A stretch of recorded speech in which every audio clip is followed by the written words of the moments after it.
पूर्णमिदं पूर्णात् पूर्णमुदच्यते पूर्णस्य पूर्णमादाय पूर्णमेवावशिष्यते। बोलिए सद्गुरु भगवान की जय। उमापति महादेव की जय। पवन सुत हनुमान की जय। भाई सब संतन की जय। नमः पार्वती पतये हर हर महादेव।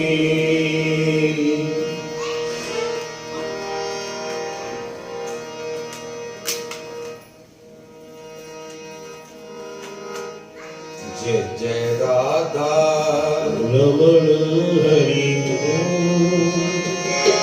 जय जय राधा रमण हरि बोल। जय राधा रमण हरि बोल। जय जय राधा जय जय राधा रमण हरि बोल। जय जय राधा रमण हरि बोल। जय राधा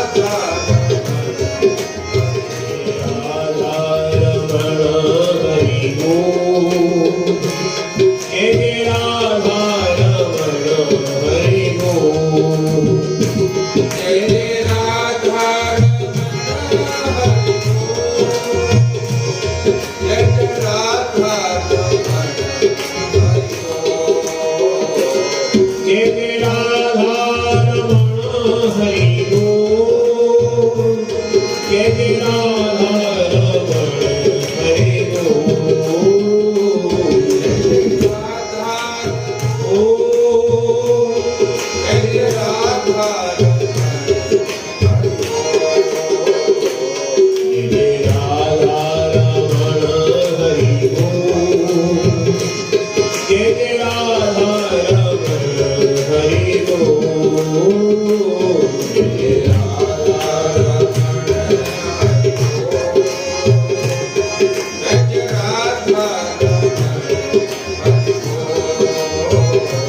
जय जय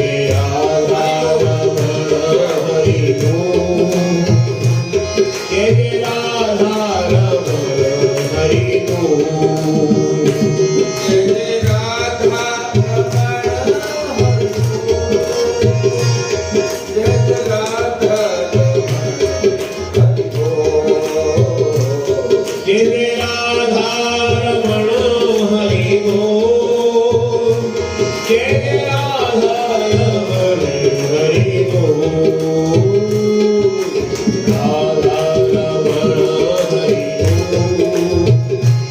जय जय राधा रमण हरि बोल।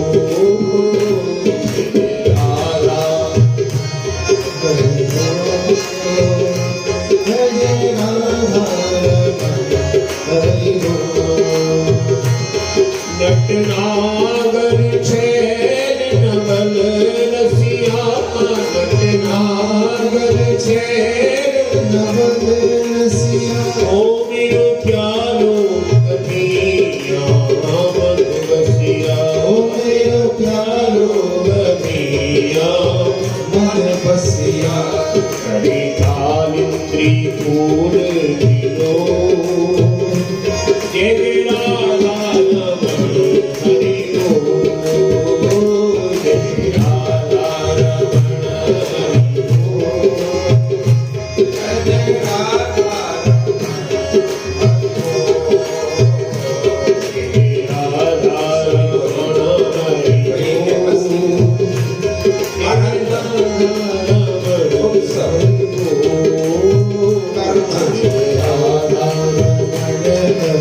Oh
एक मांझी। मांझी कहते हैं मछलियों को पकड़ने वाले। एक दिन सुबह सुबह वो मांझी उठा,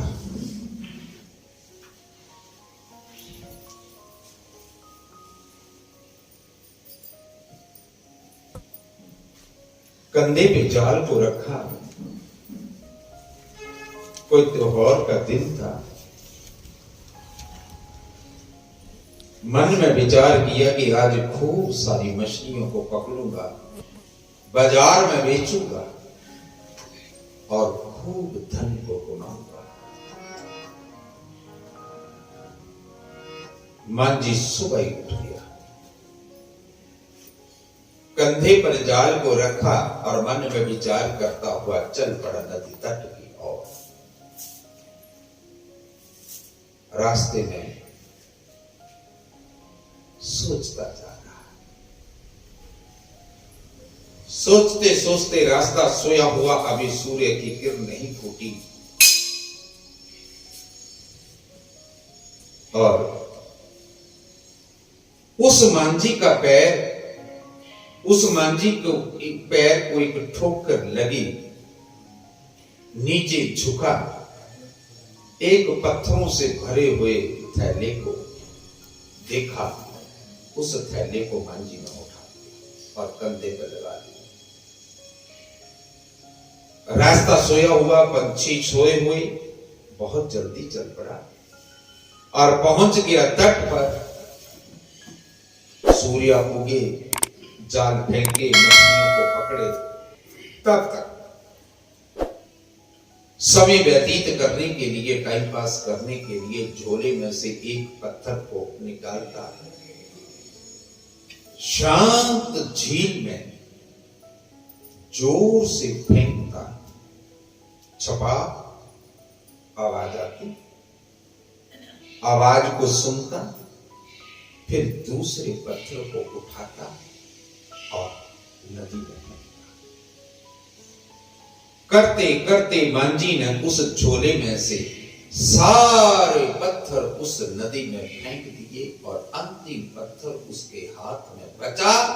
इतने में सूर्य की पहली किरण फूट पड़ी। जैसे वो सूर्य की किरण उस पत्थर पर पड़ी,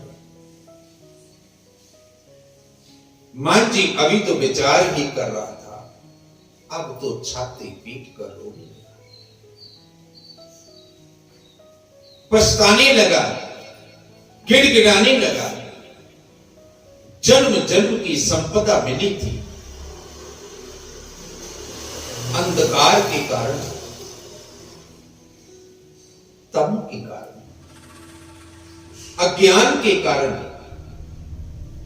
जिन्हें मैं पत्थर समझकर पानी में फेंक रहा था, फेंक दिया। वो हीरे थे, वो जवाहरात थे, जिनको वो अज्ञान में,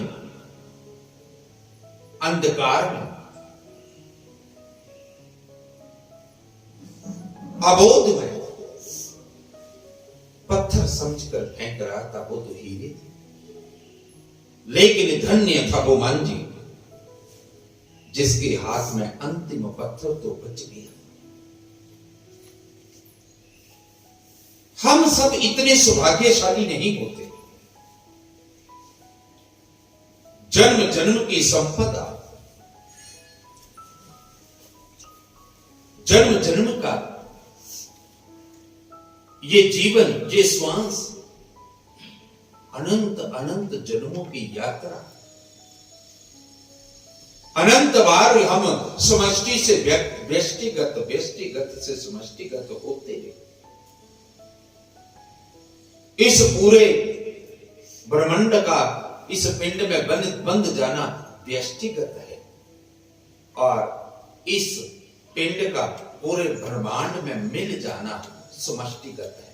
इसको समष्टि बोलते हैं और शरीर में बंधने को व्यष्टि। लेकिन धन्य था वो मांझी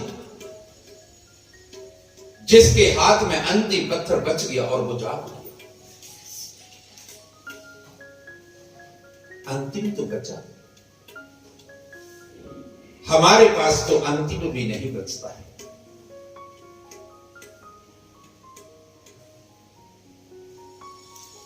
महाभारत में कहा गया है कि मानव सृष्टि में 5 अंश हैं।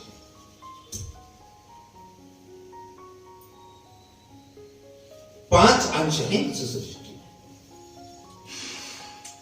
पहला देवता,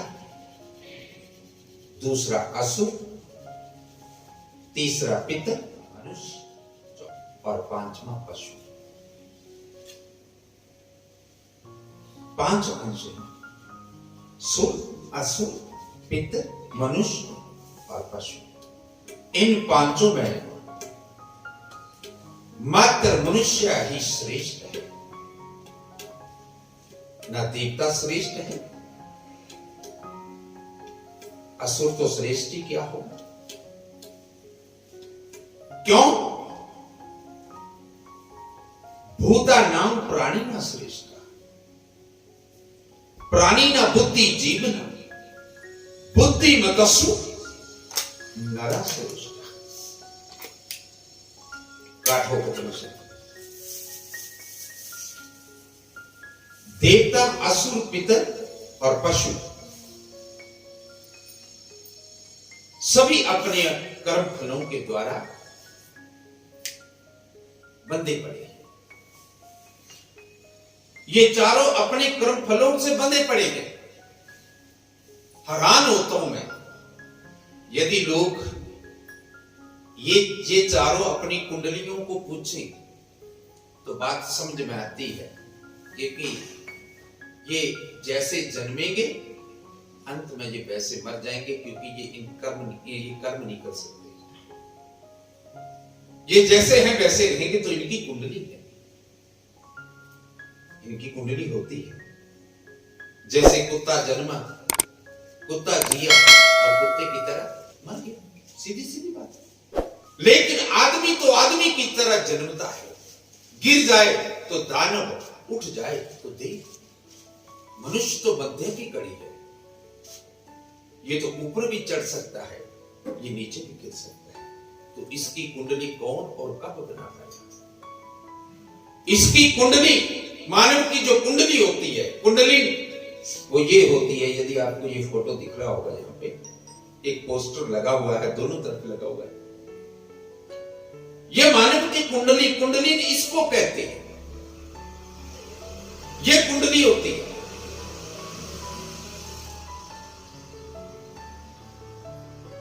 जिसको कहते अष्ट चक्रा नव द्वारा देवा नाम कुरु अयोध्या। देवता, असुर, पितर और पशु ये सभी अपने कर्म फलों के दुर्गुणों से बंधे हैं। दुर्गुण, गुण नहीं, ये अपने कर्म फल के दुर्गुणों से बंधे हैं। वे बंधन मुक्त नहीं हो सकते। बंधन मुक्त तो केवल मनुष्य ही सकृत कर्म करके हो सकता है। मनुष्य के पास इतनी पावर है, इन सबको पाश में बांध सकता है। चाहे वो देवता हो, चाहे असुर हो, चाहे पितर हो, चाहे पशु, इनको बांध सकता है। पशुवत, पशुवत का मतलब क्या होता है? पशु का मतलब पाश, जिसको पाश में बांध दे।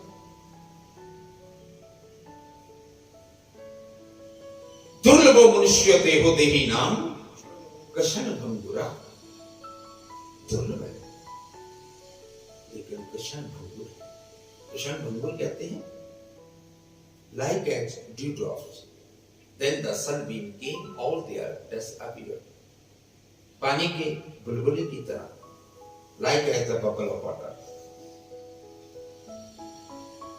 No study will be able to save it.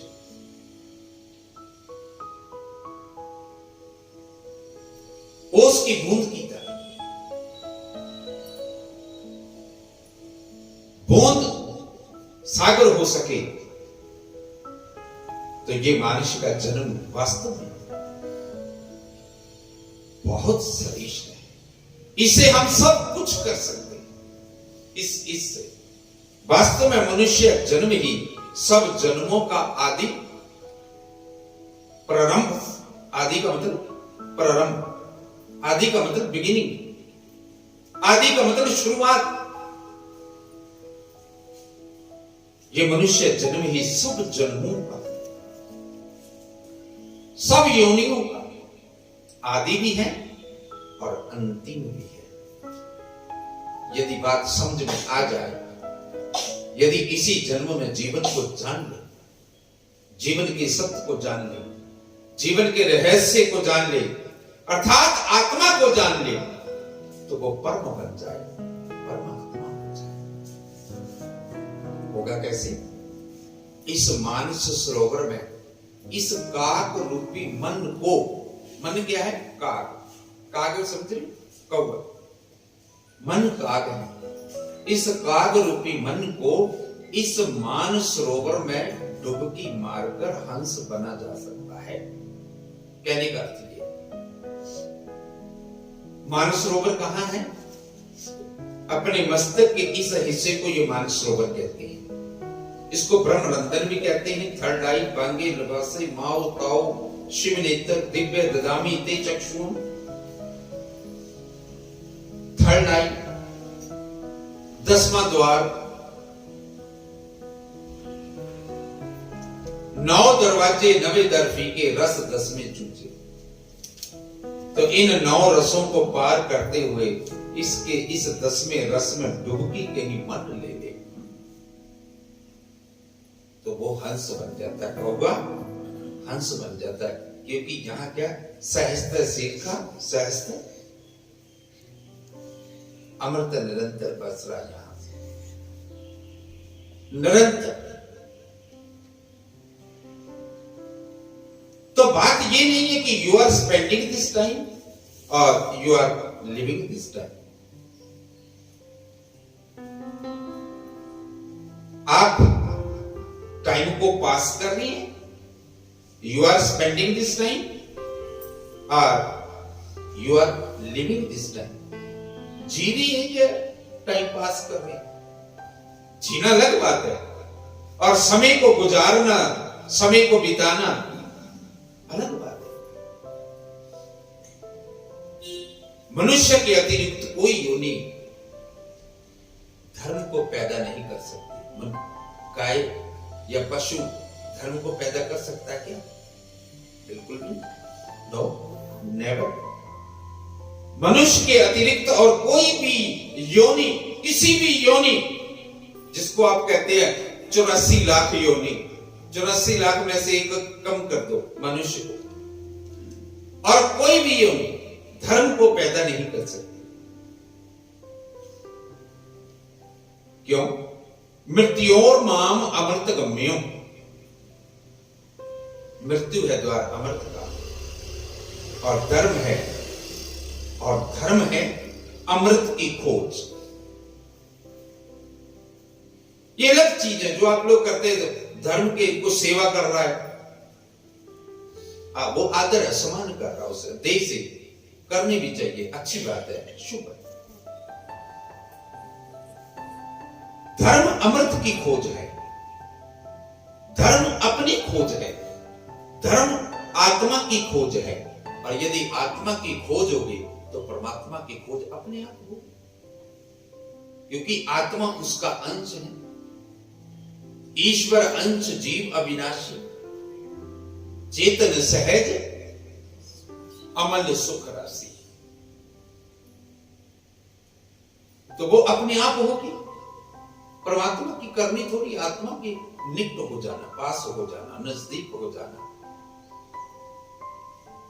और कई बार इतना आदमी नजदीक हो जाता है, उपासन कर लेता है, उपासन कर लेता है वहां पर बैठकर, तो उसको देह में भूख लगी, प्यास लगी, ये उसको पता ही नहीं रहता। तो क्या हो जाता है? उपवास। आत्मा के इतना निकट आवाज कर लेना। परमात्मा की आत्मा उप है, उसके साथ हम आवाज कर लें तो क्या बन जाएगा? उप। कहते बुद्ध ने 6 महीने उपवास किए, किया नहीं, हुआ। बुद्ध अपनी अंतर चेतना में इतने निकट चले गए इतने पास में बैठ के इतने सानिध्य प्राप्त कर लिया कि उनको देह का भान ही न रहा। हमें तो भान रहता है, हम व्रत रखते, कोई चीज दे दे, नहीं मेरा व्रत है, इसका मतलब हमारी चेतना बाहर है, आत्मा के इतनी निकट तो है नहीं। जब आत्मा के उपवास का मतलब आत्मा के इतने जब हम निकट हो जाते हैं, इतने पास हो जाते हैं, तो वास्तव में सच है। कभी आपने देखा और कभी कभी हुआ होगा आपके साथ, आप किसी काम में इतने रुझ गए, वो पूरा दिन बीत गया, आप कहते हो आज तो मैंने लंच भी नहीं किया, इतने पास हो जाना। तो धर्म क्या है? जीवन की खोज, अमृत की खोज। धर्म का और कोई ज्यादा मतलब नहीं होता है। हाँ, वो आपका पुरुषार्थ होता है, आपका परमार्थ होता है। कोई भंडारे लगा रहा, लंगर लगा रहा है, कोई एक बनाने सेवाएं कर रहे, ये आपका परमार्थ पुरुषार्थ है, परमार्थ है। और कहते कि चारों पुरुषार्थ जो को मांगे, साध जना की सेवा लागे। ये तो साधु की सेवा से प्राप्त हो जाएगी चारों पुरुषार्थ। चार ही पदार्थ जे को मांगे, साध जना की सेवा लागे। इसको कहते तीर्थ गेत एक फल, संत मिले फल चार, सदगुरु मिले तो अनंत फल, कहत कबीर विचार। ये तो ऐसे मिल जाएंगे, धर्म नहीं ऐसे मिलेगा। और इस मानव सृष्टि में जो 5 हैं, जो मानव सृष्टि के 5 अंश हैं, देवता, असुर, पितर और पशु, ये धर्म को पैदा नहीं कर सकते। इसलिए ये तुम्हारे देवता भी बेचारे देह में बंधे बंधे पड़ रहे कि कब यार हमें बंधन मुक्त करो। ये 5 देवता तो हैं बंधे हुए। ये 5 एलिमेंट्स क्या है? ये 5 देवता है, यही 25 बन जाते हैं।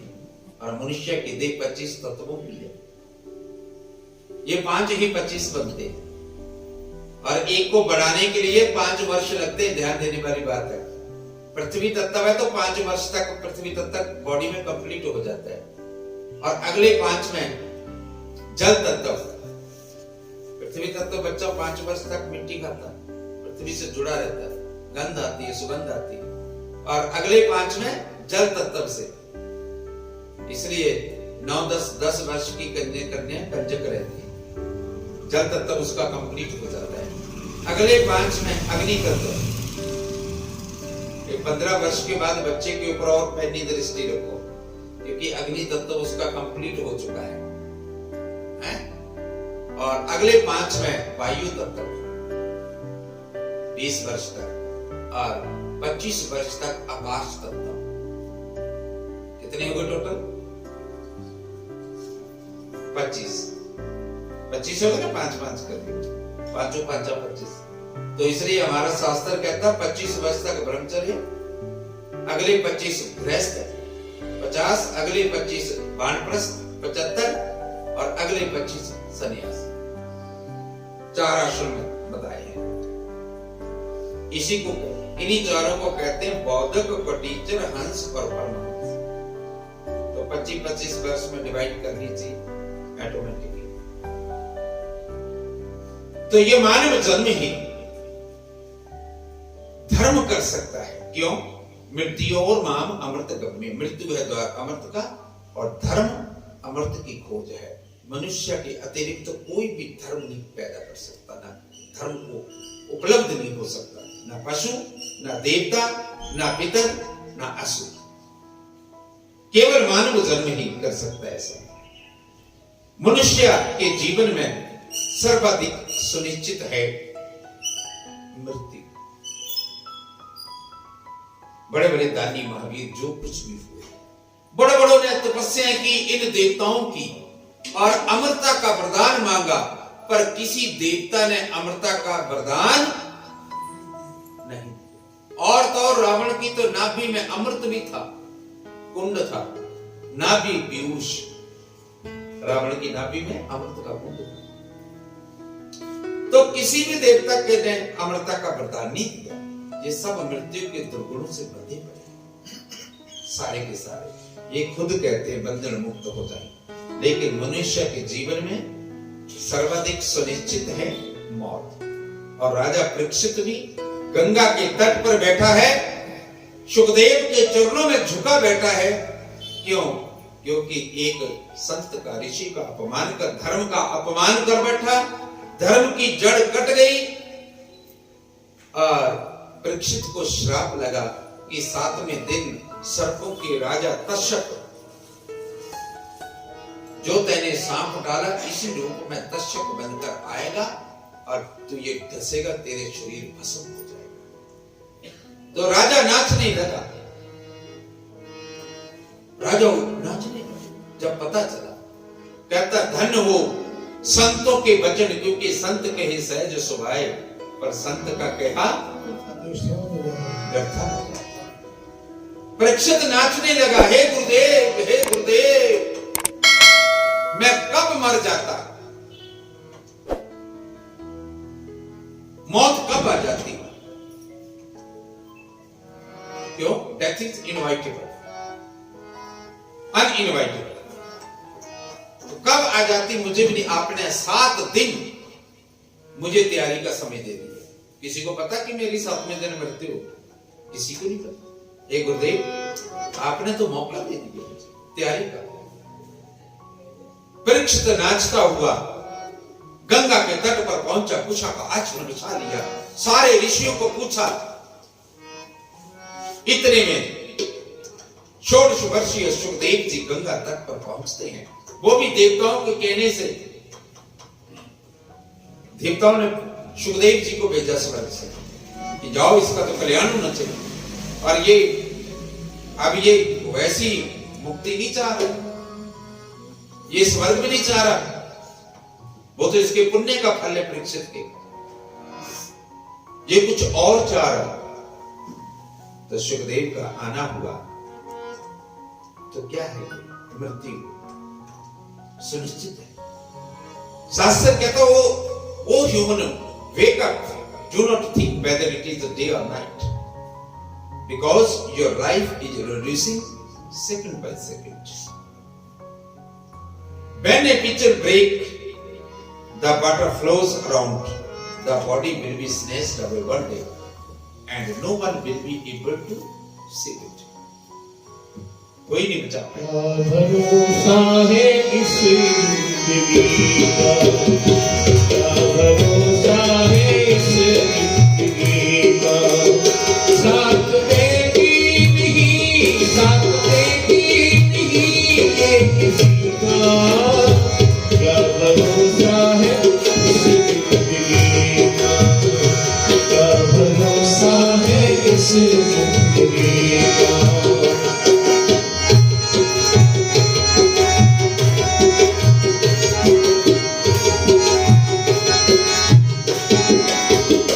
सांस रुक जाएगी चलते चलते, सांस रुक जाएगी चलते चलते, समा बुझ जाएगी जलते जलते, समा बुझ जाएगी जलते जलते, दम निकल जाएगा,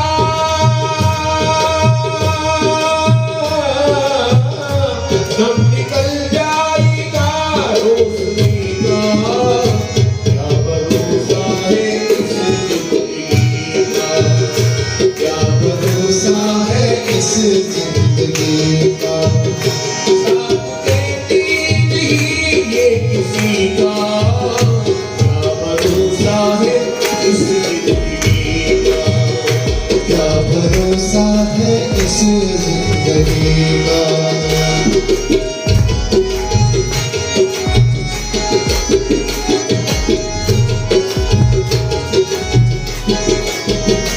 हम रहेगा मोहब्बत रहेगी, हम रहेगा मोहब्बत रहेगी,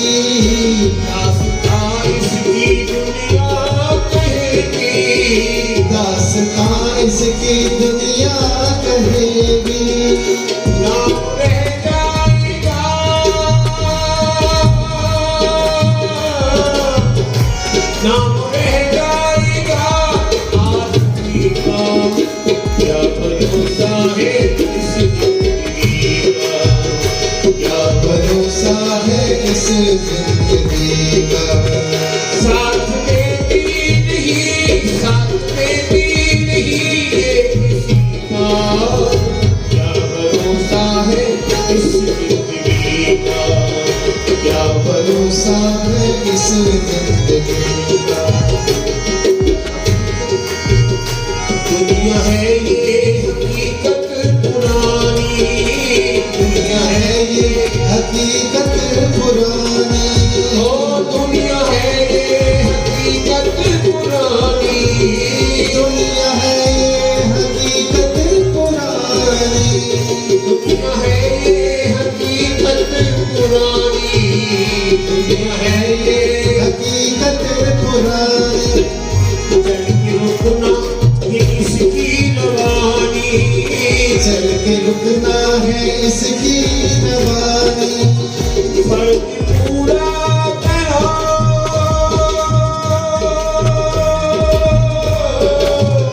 फर्ज पूरा करो बंदगी का, क्या भरोसा है इस जिंदगी का, क्या भरोसा है इस जिंदगी का।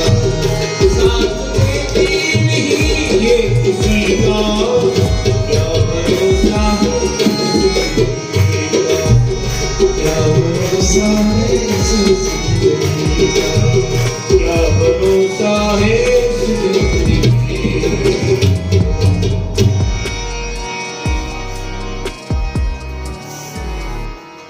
मनुष्य के जीवन में सर्वाधिक सुनिश्चित है मृत्यु। हरिओम हरिओम। मृत्यु से योग नहीं है, होगी ही। कितने ही बचने के उपाय करें व्यर्थ जाएंगे, तो इसको बचाने का उपाय न करें।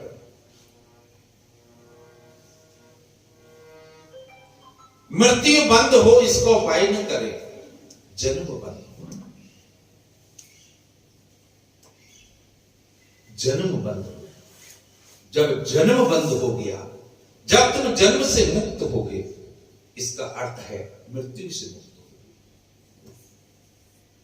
जन्म होता रहे और आप मृत्यु से बचने के उपाय करते रहे, तो ये तो ऐसा तो फिर चलते रहे। मनुष्य को छोड़कर और कोई पशु पक्षी पौधा मृत्यु के प्रति सचेत नहीं है। मरते वे भी हैं, ये नहीं कि वो नहीं मरते, मरते वे भी हैं, लेकिन उन्हें पता नहीं कि मृत्यु होगी। इसलिए मनुष्य के अतिरिक्त और कोई योनि धर्म को पैदा नहीं कर सकती। कोई भी योनि मनुष्य के अतिरिक्त कोई योनि धर्म को पैदा नहीं कर सकती।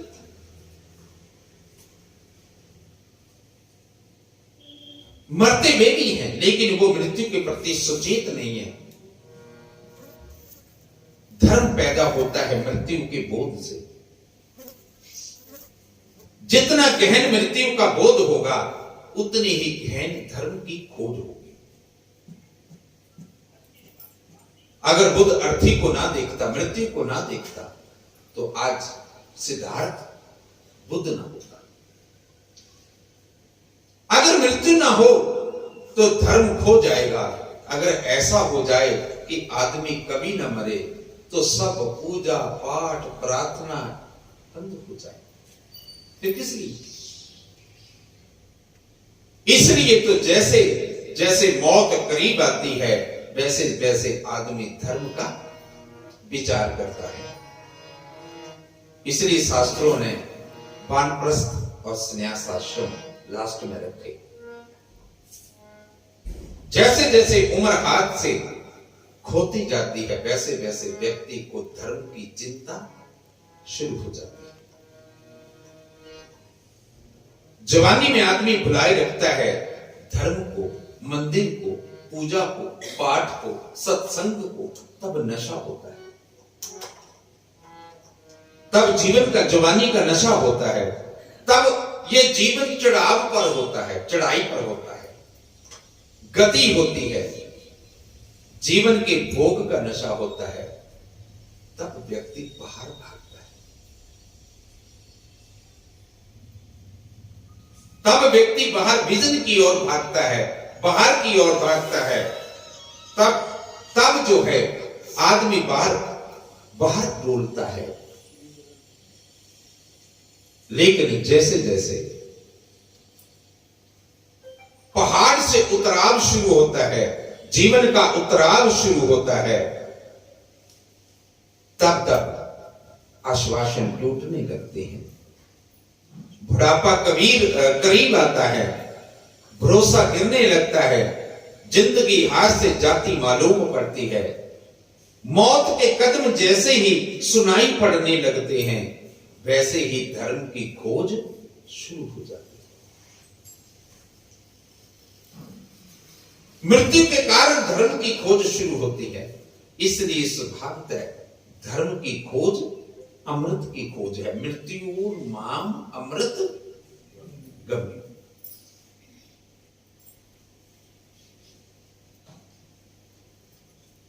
और जब तक मृत्यु का अनुभव ना हो जाए तब तक मनुष्य भयभीत रहेगा, डरा हुआ रहेगा, डरेगा। जीवन के तथ्य को मैं चाहता हूं सीधा सीधा देख लेना।